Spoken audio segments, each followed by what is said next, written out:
अच्छा जी, तो next next question पे आते हैं कि किस तरह हूर का कॉन्सेप्ट जो है दुनियावी औरत की तौहीन है, क्योंकि ये औरतों की ऑब्जेक्टिफिकेशन करता है। मर्दों को औरतों से बेहतर वर्जन मिलेगी हूर की शक्ल में, और एक लामुतनाही एक वाफिर मकदार में हूरें होंगी, 70 या 72। खुदा को, एक लामुतनाही कायनात के बनाने वाले खुदा को, जिसने billions and billions of galaxies बनाई हैं, उसको आखिर क्या जरूरत पेश आ गई कि वो मर्दों को हूरों का लालच देता। और औरत, सेक्स और शराब के अलावा क्या कोई चीज नहीं थी जो खुदा मर्दों को अट्रैक्ट करता जन्नत के लिए? और सिर्फ मर्दों ही को क्यों, औरतों को क्यों नहीं ऐसी कोई अट्रैक्शन दी गई? अगर खुदा बात करता है कि वर्जिन्स होंगी जिनके बड़े बड़े ब्रेस्ट्स होंगे, यहाँ पे ये फुल बज़म मेडन्स होंगी, और कवायद का मतलब है कि उभरी हुई छातियां। गॉड ऑब्जेक्टिफाई कर रहा है खवातीन को, तो खवातीन को एक ऑब्जेक्टिफिकेशन क्यों नहीं दी गई मर्दों की कि वेल बिल्ट मर्द होंगे और खवातीन को वो खुश कर देंगे? ऐसी हर चीज में खुदा खवातीन को इग्नोर क्यों करता है? और इसके अलावा जब एक हूर का कॉन्सेप्ट दिया गया तो दुनिया की जो औरत है, हमारी इंसल्ट की गई, हमारे लिए डरॉगेटरी है कि हम इतनी मुकम्मल खवातीन नहीं है और हमसे बेहतर खवातीन मर्दों को दी जाएंगी। उसके अलावा वर्जिन्स का जिक्र किया। वर्जिनिटी पे इतना जोर क्यों है खुदा का? अगर वर्जिनिटी इतनी बड़ी चीज है तो फिर खवातीन को हमेशा वर्जिन ही रहना चाहिए था। इसलिए और अगर इसके इसके अलावा ये भी है कि अगर बेवा औरत की वैल्यू वर्जिन से तक कम है, तो क्या बेवा मर्द की वैल्यू भी वर्जिन से कम है? क्योंकि इस चीज का जिक्र नहीं किया गया। बेवा मर्द का शादीशुदा मर्द का इस तरह जिक्र नहीं किया गया जिस तरह वर्जिन खवातीन का जिक्र किया गया है। अब ये भी मुझसे पूछ रही हैं।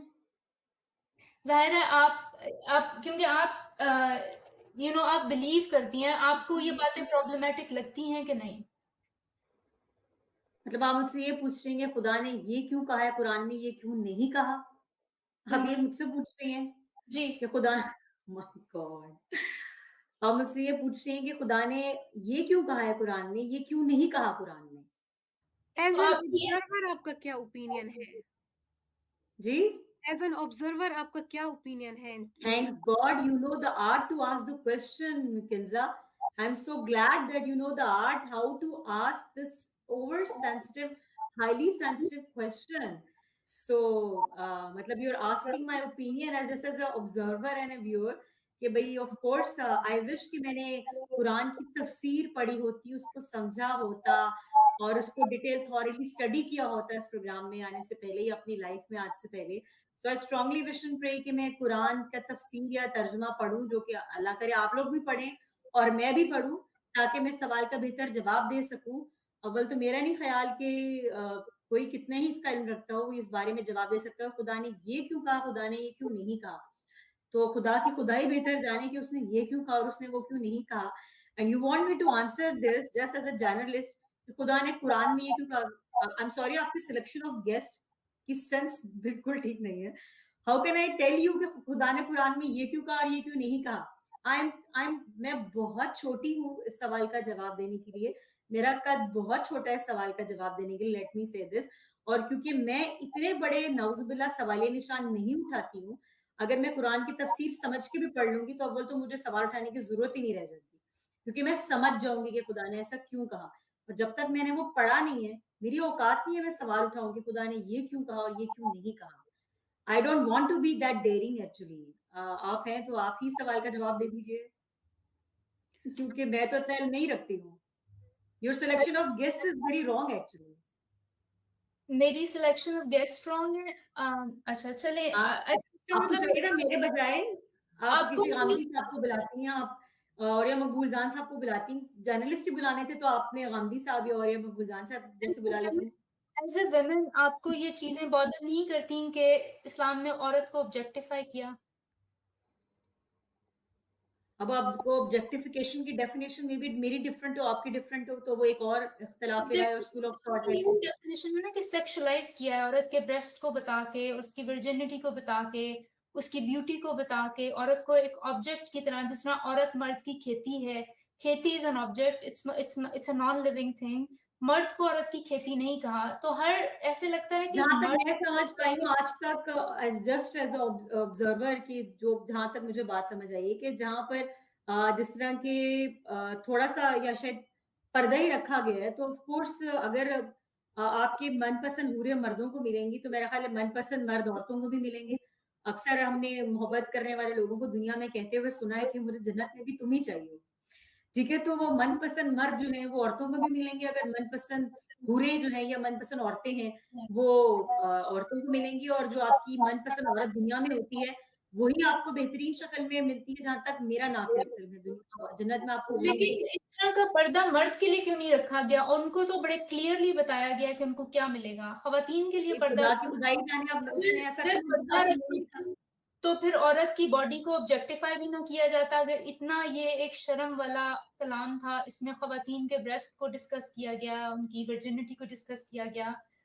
एक तरफ तो ये एक एक्सट्रीम पे जाती है बात, दूसरी तरफ ख़वातीन को इधर भी डिप्राइव रखा गया। So what you want me to say कि हाँ भाई बहुत डिप्राइव रखा गया, बहुत ऑब्जेक्टिफाई किया गया, माय गॉड, लाइक बहुत ही सेक्सुअलाइज किया गया, अस्तगफिरुल्लाह औज़ुबिल्लाह। सो आपको चलिए, अगर नहीं आप ये सुनकर खुश हैं तो मैं, चलिए आप नहीं कहना चाहिए वैसे मुझे ये भी, बट अगर आपको ऐसा लगता है तो अब आप इसमें आपकी अकल है, अब आपकी जितनी समझ है जितनी अकल है उसके हिसाब से आप इतना ही समझ पाई हैं। So it's on your part, I can only feel sorry for you कि अगर आप इतना समझ पाई हैं, और अभी आप मेरे बारे में ही सोच लीजिए, अगर मुझे ऐसा नहीं लगा तो you have right to feel sorry about me as well. So आपकी कैसे अकल ने उसको उस तरह से देखा, आपकी नज़र ने उस तरह से देखा, सो अभी आप बेहतर जानती हैं, आपने उसको उस तरह से दिया, तो मैं क्या कह सकती हूँ इस बारे में?